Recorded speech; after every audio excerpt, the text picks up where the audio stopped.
Mga ka-DIY, welcome back to our YouTube channel. So for today, i-announce natin ang winner ng ating basic solar setup.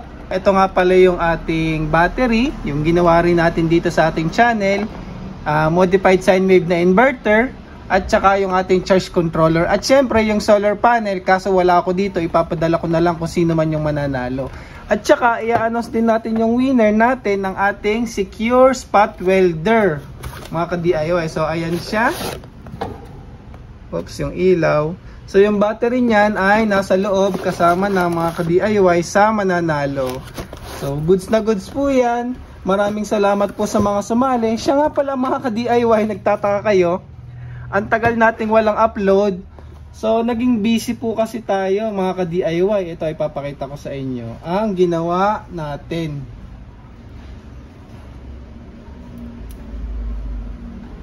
So meron kasing apartment.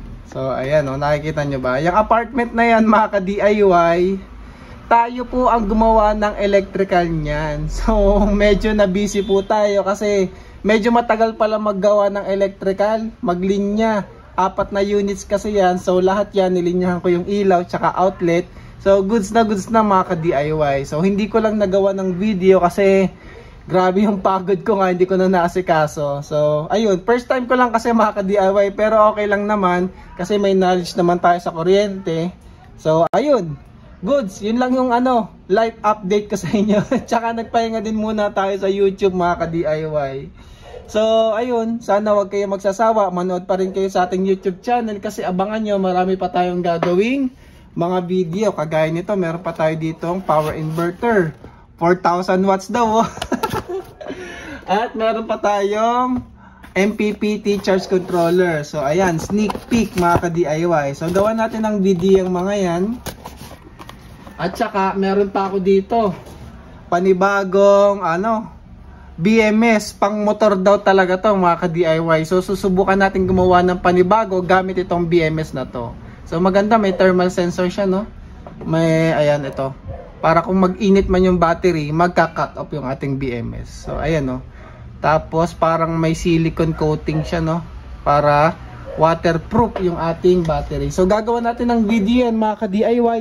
At saka meron pa akong gagawing grid tie setup. So ito siya mga ka-DIY. Actually ready na yung mga kable niya.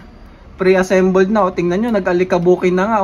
Ano to? 2.4 kilowatt na grid tie para sa laundry shop. So gagawa natin ng video yan para makita nyo din mga ka-DIY. Hello mga ka-DIY, subscribe! Oh, ayan, narinig nyo si Kid-DIY ha, mag-subscribe daw kayo, baka hindi pa kayo nakasubscribe. So ayun, unahin natin sa ating raffle ay yung kay EcoFlow kasi medyo matagal na to. Sabi ko mamimigay nga ako ng basic solar setup dyan kay EcoFlow. Ibibigay natin itong inverter na to mga ka-DIY, charge controller. Ito yung charge controller. At saka itong ating LiPo4 na battery, yung 33170 natin. So goods na goods yan. Tapos may solar panel pang kasama. So good luck sa mananalo mga ka-DIY. Kunin natin yung link. So gamitin natin si mga ka-DIY, gamitin natin si Pick a Winner. So i-paste natin yung link. I-fetch ulit natin. Anything goes, continue. So tingnan natin kung ilang comment ang makukuha natin dyan. So ayun o, nasa 500 plus na mga ka-DIY. At syempre tatanggalin yan yung mga redundant user, kaya magiging 656 na lang. So pick a winner tayo mga ka-DIY. And 5, 4, 3, 2, 1. Ayun o. At Gilbert B9V.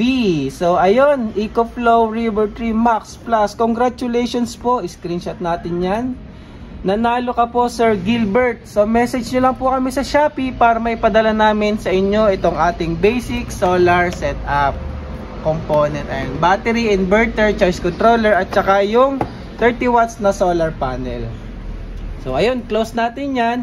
Proceed naman tayo sa ating giveaway ng Secure. So ito yung video natin ng Secure. So kopyahin din natin yung link. I-paste natin dito mga ka-DIY.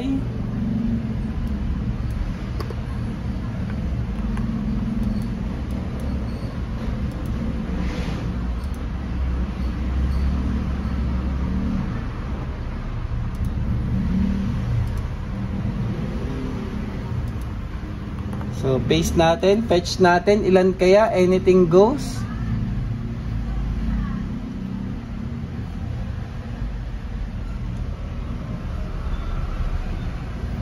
Aba, marami rin. So, nasa 500 unique comments mga ka-DIY ang mananalo ng ating secure spot welder ay si ayun o, sana pala rin at DJ Edda 09. So, congratulations po ma'am. So, ma'am siguro to, DJ Edda. Nanalo ka po ng spot welder. So, ayun, congrats na panalunan nyo po to. Message lang po kayo sa Shopee para maipadala po namin. And ayun lang para sa video na to. Live update lang tayo. So abangan nyo sa Sabado o Linggo mag-upload tayo ng ating regular DIY video mga ka-DIY. So ayun lang, maraming salamat and thank you for watching.